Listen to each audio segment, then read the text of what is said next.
नेपाल सीमा से सटे हुए जिलों में बने हुए अवैध मदरसों पर लगातार सरकार की तरफ से कार्रवाई की जा रही है। बुलडोजर की कार्रवाई हो रही है और अब तक 350 मदरसों को ध्वस्त किया गया है।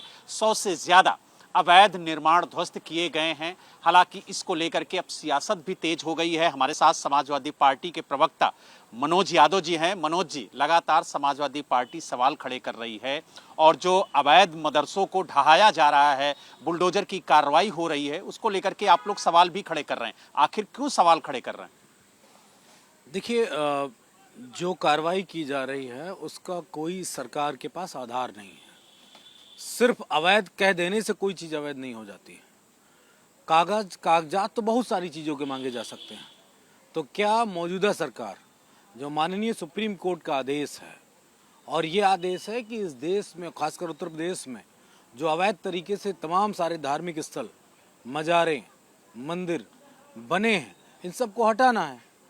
तो क्या हटाया अब तक? क्या ये योगी आदित्यनाथ की सरकार को जवाब देना होगा।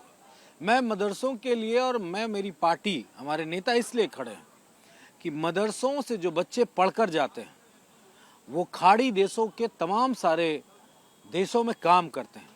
और मैं बीजेपी को और बीजेपी के बैठे तमाम सारे अर्थशास्त्रियों से एक सवाल पूछता हूँ, क्या वो बता पाएंगे कि दूसरे देश से अपने देश आने वाला बिना आयात निर्यात के कौन सा धन है, किस कंट्री से किस कंट्री को आता है? शायद ये नहीं बताएंगे, लेकिन मैं बता दे रहा हूँ, खाड़ी देशों से सबसे अधिक पैसा अगर पूरी दुनिया में कहीं आता है मेहनत कश लोगों के काम करने की वजह से, तो भारत को आता है। और ये वही लोग लाते हैं पैसा भारत को, जो लोग मदरसों में अरबी और भी जो तमाम सारी भाषाएं दुनिया की, जो वहाँ से पढ़कर दूसरे देशों में काम करने जाते हैं और अपने हुनर के बदले में पैसा लेकर आते हैं। तो क्या इस सरकार को, खासकर उत्तर प्रदेश में योगी आदित्यनाथ को, इस बात का इल्म नहीं है कि भारत का सबसे बड़ा राज्य उत्तर प्रदेश है और भारत को सबसे ज्यादा पैसा आता है, तो उसका एक सबसे बड़ा हिस्सा उत्तर प्रदेश की अर्थव्यवस्था को आता है। लेकिन मनोज जी, सरकार तो ये कह रही है कि उनके पास दस्तावेज नहीं है। अवैध तरीके से मदरसों को बनाया गया, वहाँ पर इलीगल एक्टिविटी होती है और सीमा को सुरक्षित रखने के लिए सरकार की तरफ से ये कदम उठाया जा रहा है। सीमाएं कितनी सुरक्षित हैं ये बात ना तो योगी आदित्यनाथ कहें और ना ही देश की सरकार कहे, ये सब पूरे भारत ने जान लिया। लेकिन मैं इतना जरूर कहूँगा, अगर कोई मदरसा 70 साल पुराना है, 80 साल पुराना है, तो उससे कौन से कागज आप लोगे? कौन सा कागज वो दिखा पाएगा? और मैं मांगता हूँ ना, मेरे नेता बार बार कहते हैं, नक्शा तो तमाम सारी इमारतों का नहीं पास, तो अवैध शब्द तो वहां भी लग जाएगा।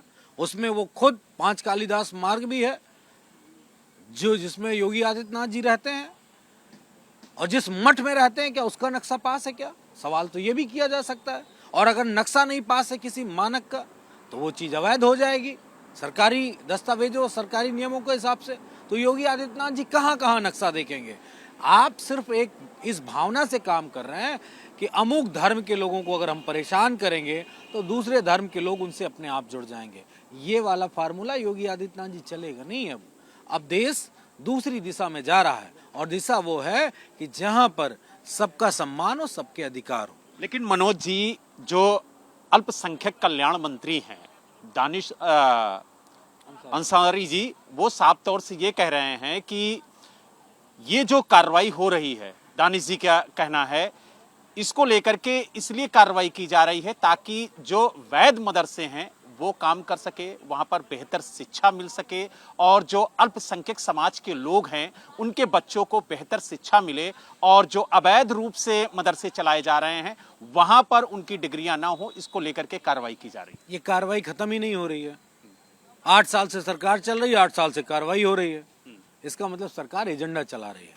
दानिश अंसारी जी, आप अगर अल्पसंख्यक कल्याण के मंत्री हैं तो मैं आपसे सवाल पूछता हूँ, आपके पिताजी ने जो मकान बनाया उसके कागज दिखा दो। आप आपके बाबा ने जो मकान बनाया उसके कागज दिखा दो। आप तो अपना मकान कब गिरवाओगे? वो भी तो अवैध है अगर कागज नहीं है।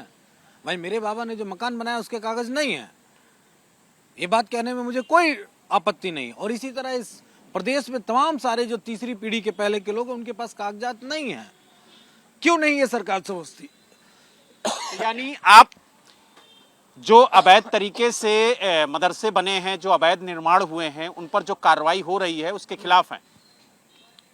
वो सिर्फ और सिर्फ एक तरीके से एक एजेंडा है।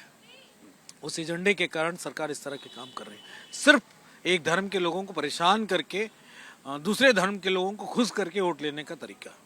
तो आपने देखा हमारे साथ समाजवादी पार्टी के प्रवक्ता मनोज यादव थे, जिन्होंने साफ तौर से कहा कि जिस तरीके से सरकार कार्रवाई कर रही है वो कहीं ना कहीं गलत है, और उन्होंने कहा कि एक धर्म विशेष के खिलाफ कार्रवाई करके दूसरे धर्म को खुश कर कर वोट बैंक की राजनीति सरकार की तरफ से की जा रही है, ये गंभीर आरोप लगाए हैं। और साथ ही उन्होंने कहा कि जो 70 साल 80 साल पुराने मदरसे हैं वो कागज कहां से लाएंगे, और उन्होंने ये भी सवाल खड़े किए कि जो अल्पसंख्यक कल्याण मंत्री हैं दानिश आजाद अंसारी, क्या वो अपने पूर्वजों के मकानों के दस्तावेज यानी कागजात दिखा सकते हैं? अगर वो नहीं दिखा सकते तो क्या उनके भी मकान अवैध हैं? इस तरीके के गंभीर आरोप मनोज यादव की तरफ से लगाए गए हैं। हालांकि जिस तरीके से नेपाल की सीमाओं पर जो अवैध मदरसे बने हैं उन पर जो कार्रवाई हो रही है उसको लेकर के उत्तर प्रदेश में सियासत तेज हो गई है।